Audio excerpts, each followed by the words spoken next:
నాకు గుర్తున్నంత వరకు అది 1965వ సంవత్సరం. పరమాచార్య స్వామివారు తిరుపతిలో మకాం చేస్తున్నారు. స్వామివారు వెంకటేశ్వర స్వామివారికి కళ్యాణోత్సవం చేయించారు. కళ్యాణోత్సవం తర్వాత దేవస్థానం వారు ప్రసాదాలను ఇచ్చారు.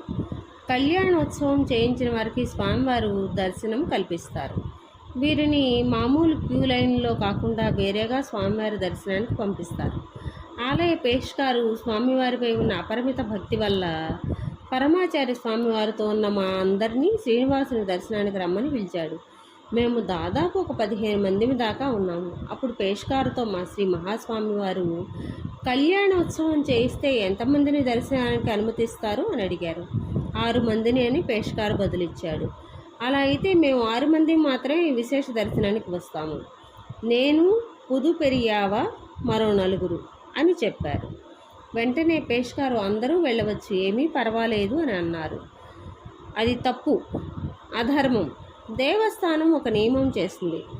కళ్యాణోత్సవం టికెట్పై 6 మందికి విశేష దర్శనం అని. నీవు దేవస్థానం చిప్పంతివి. నీకు నా పైన ఉన్న భక్తి వల్ల 15 మందిని దర్శనానికి పంపించడం సరికాదు.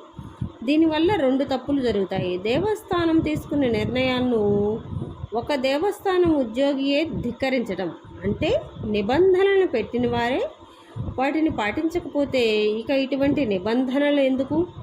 మరొకటి, నియమాలను అతిక్రమించడానికి నేనే ఒక అవకాశం ఇచ్చినట్టు. కాబట్టి మేము 6 మాత్రమే వస్తాము అని చెప్పారు.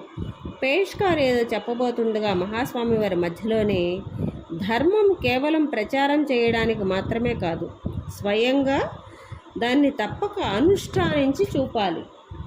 రామో విగ్రహవాన్ ధర్మ, మూర్తి భవించిన ధర్మమే రాముడు అన్నట్లు ఈ సంఘటనను నా కళ్ళారా చూడటం చేత పరమాచార్య స్వామివారు సాక్షాత్ 2వ రాముడై ఈ యుగానికి రాముడు అని అర్థమైంది. చదివినది విన్నది ధర్మం కాదు, ఆచరించినదే ధర్మం. మొత్తం వేద వాంగ్మయ సారమంతా 2 మాటలు. సత్యం వద, ధర్మం చర. సత్యం పలుకు, ధర్మం పాటించు. మరి ఏది సత్యం, ఏది ధర్మం? వేదం సత్యం, వేదం చెప్పినది ధర్మం. వేద ప్రమాణమే సత్యం, అపౌరుషేయమైన వేదమే ప్రమాణం.